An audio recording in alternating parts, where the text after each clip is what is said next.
Chanyanya kuvhundutsa weruzhinji panyaya iyi zvinonzi mukadzi akanamirana uyo nechikomba mumba umu. Mukadzi uyu anoenda kukereke uye zvakare anogara akapfeka unifomu yekuchechi kuratidzika semudzimai akavimbika. Izvozvo ndo zvakatyamadza, ndo zvasiya veruzhinji vasina remukanwa remuromo vachimuona akanamirana nechikomba mumba make. Asi pachiitiko ichi zvinonzi shamwari yemukadzi uyo ndiye atanga kusvika pachiitiko ichochi. Regai tinzwe kwaari kuti zvambofamba sei.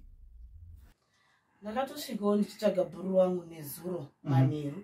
Zvino ndakanzwa vachiita kunge vari kurwisana, kunge vari kunetsana. Handina kunzwisisa kuti vanhu vari kurwa here, chiiko chikuitika.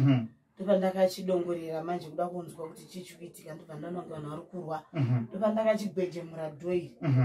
Ndobva ndatosvika ndichiona bhuru wangu pane chiitiko chavari kuita, kuti ndakabva ndanetseka, bva ndakutovabvunza kuti ko chiiko.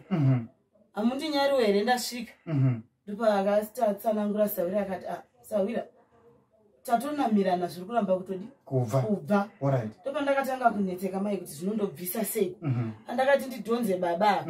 Sawira ndobva atanga kuchema akati zviri kurwadza usadaro.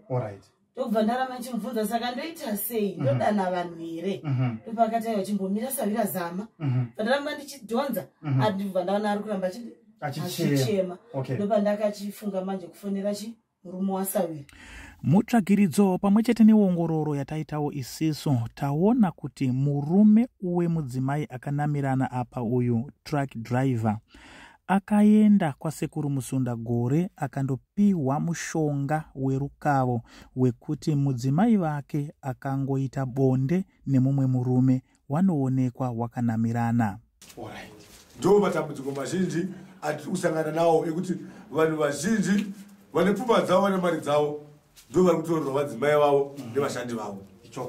Saka ndinoti uyai kuno vazukuru ndikugadzirei mishonga irimo yakamirira imi vazukuru vangu ndikubatsirei.